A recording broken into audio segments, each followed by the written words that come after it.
Jesus! Sorry. Oh my god, I'm gonna talk to Dad about this. No! Yeah. Hey guys, this is NeonGoji. I'm here with my brother, obviously the main Godzilla himself. Hey! Sorry my brother is being like this just because, well, he's kinda in a, let's say, extra mood and drunk at the same time. Because Rohan kinda got him drunk. But yeah. Anyway, we're gonna react to the Godzilla Gens Explained. Video by Goshi Center, because if I know for a fact you guys want us to react to this. So, go subscribe to Goshi Center's video and let's get into this video already. This skeleton you see right here has brought up many questions since it first appeared in the film Godzilla vs. Kong. Pretty And much. something else that captured everyone's attention was this creature. Now, what if we told you that Doug. both of these had something in common? That they Dougie. were all part of the Gojira genus. Let's see how. In the Monsterverse, we have been introduced to a few different Godzilla incarnations, relatives, and evolutionary offshoots. Let's begin with number one, the Phytodons. These were originally referred to as scaly quadrupeds by the CG artists and were created to resemble Godzilla in some form. They look like Doug anyway. During their creation, Adam Wingard suggested that these should have the scaly properties and some facial features of the Godzilla species. Yeah, These kind artists of. went as far as giving these guys a spiky back. These small spikes resemble Godzilla's dorsal plates and could have been used as a warning signal to other species, or in some cases, monarch aircraft that get too close. In the official art book, we read that these guys are basically, and we quote, offshoots of the evolutionary branch that gave birth to the Godzilla species. What? That's right, folks. By definition, these guys could have been distant cousins or perhaps ancestors of the Gojira specimens we know today. How big were these? By comparing the rock critters to humans, and then comparing these height proportions to this particular creature, and to Kong, it's possible that these guys could grow to a whopping 90 to 100 feet in height. Damn. Although these guys don't initially look that big, we can expect these giant lizards to be capable of mass destruction. Since they share similar corporal features as some of the larger lizards known today, we can assume that these were apt swimmers, capable of swimming at fast speeds, similar to our next kaiju, Godzilla. Yep. We're going to go over to two members of the Godzillas that we know of, the G-Man and this guy, Dagon, or sometimes referred to as 5146 Adam. Let's start with Dagon. Many people believe that Dagon was Godzilla's ancestor. But he really wouldn't be Godzilla's ancestor if he was around while Godzilla was alive.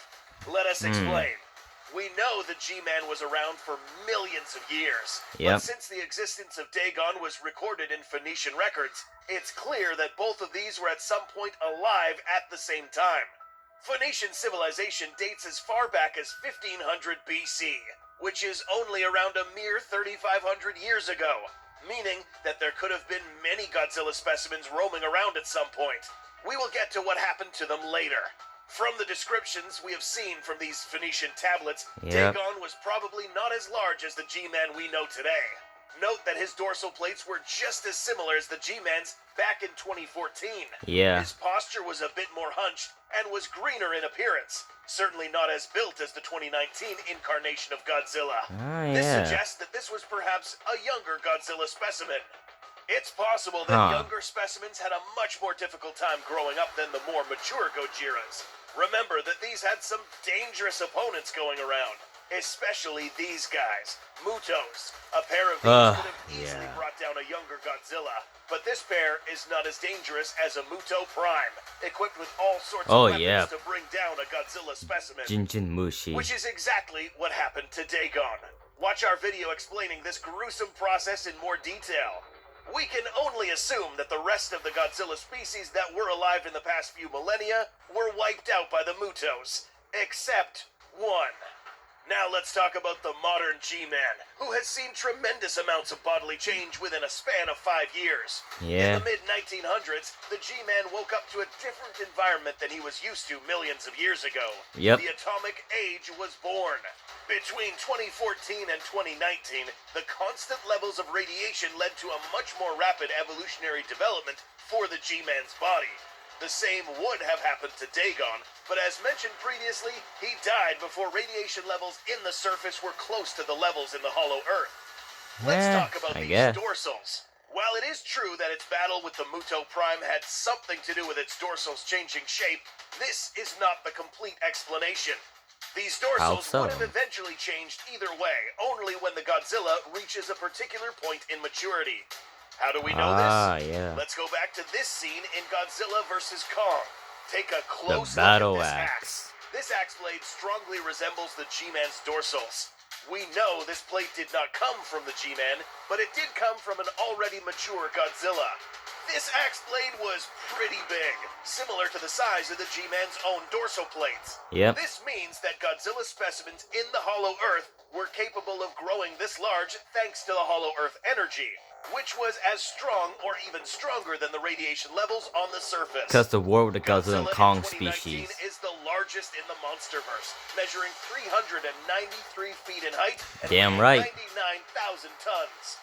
Now, can he grow even larger? Pretty much. The answer is, or should be, yes. Yeah. Before we talk about the largest possible specimen in the Godzilla genus, let's first go over one important biological fact about this animal classification. Every animal that exists today will fall under one of these classifications. The G-Man would then classify under here, the reptiles. This is the key to understanding their growth. If you didn't know, reptiles have some of the longest lifespans in the animal kingdom. Pretty much. In addition to that, some reptiles, especially lizards, are known as indeterminate growers, meaning that they will continue to grow until they die. Wow. We don't know how long Godzilla has left, but we do know for sure that he will continue growing. Yeah. But how big? Let's now talk about the next and possibly largest Gojira specimen. Mega Gojira. Here we have a skull that resembles the G-Man and one that resembles Kong's. Now let's grab this skull, compare it to Kong's, and now place it on our analysis platform. That thing is Although huge. this does not look too much like a Godzilla skull, it might only mean that this is a Godzilla relative, similar to the Phaetodon, except these guys were much bigger. In the official novelization, Eileen Andrews observed these skeletons from the heave. These, in her mind, were creatures similar to the Godzilla species. She also mentions that these were similar to what was found earlier in the Philippines, referring to Dagon's skeleton. What is this thing? This is interesting. This is just a theory, but it's likely that, like the Phaetodons, this is another offshoot of the evolutionary tree that gave birth to a perfected Godzilla species. We can tell it's a relative thanks to these canines that are discreetly present in all Gojira relatives, including the G-Man and even the Phaetodons. To find out how big this animal was, we need to know, or make an educated guess, on the corporal shape of this creature. Never thought our species would look something like that. These animals would be simply massive. It's possible that Holy these would probably also shit. walk on all fours, but spend the other half of their time walking on their hind legs, almost like a hybrid of both. This animal would be slow but powerful, with similar features found in both the Godzillas and Phaetodons. Or Doug. We'll make a video later on exactly how this guy could have gotten killed. Did it have atomic breath capabilities? Probably not. An animal this large with atomic ray abilities would completely destroy this place in seconds. But it didn't, probably because it couldn't. Whereas a smaller Godzilla managed to blast a hole right through it while being on the Earth's crust. Yeah. Even without this ability, the proportions of this animal's skull could only mean that this Titan could have been the largest we have seen so far. Motherfucker's if the G-Man huge. ever grows this large, it would have lost its capability to move and fight as well as he does now. Yeah. That said, the Godzilla species is the product of a refined evolutionary process. But I'm still not going down without a fight. The perfect size, weight, and abilities that make it the most powerful Titan in the Monsterverse. In review, we learned that the Phaetodons, Godzilla, and these large unnamed species are all in the same family. We also learned that the Godzilla species evolve over time depending on their environment and could grow to larger proportions. And finally, because there are different offshoots of this genus, it is more than likely that there are even more ancient Godzilla relatives that fill these gaps. Do you think we will ever see these guys again in a future Monsterverse film? I don't know. What do you think the Godzilla species will evolve into in the future? Let us know We'll have in to the see. comments. please support this channel by leaving a like and subscribing to this channel. You know, since almost 90% of our viewers aren't subscribed yet. Go subscribe to his channel, please. Thank you guys for watching, and we will see you in the next video. Whoa, shit, okay. Alright, I hope you guys enjoy this, well, interesting and awesome reaction video. Yep, never thought that our species would grow something like that, because I honestly don't remember something like that. To be honest, I don't remember either. I don't know why, but it's just been a while. Yeah. Anyway, this is NeonGoji, Godzilla, King of the Monster. Please subscribe, turn on notification bell, like this video, and support the channel as well. So yeah, me and my brother are out of here. Also, next reaction video is coming up tomorrow. Yeah. See ya.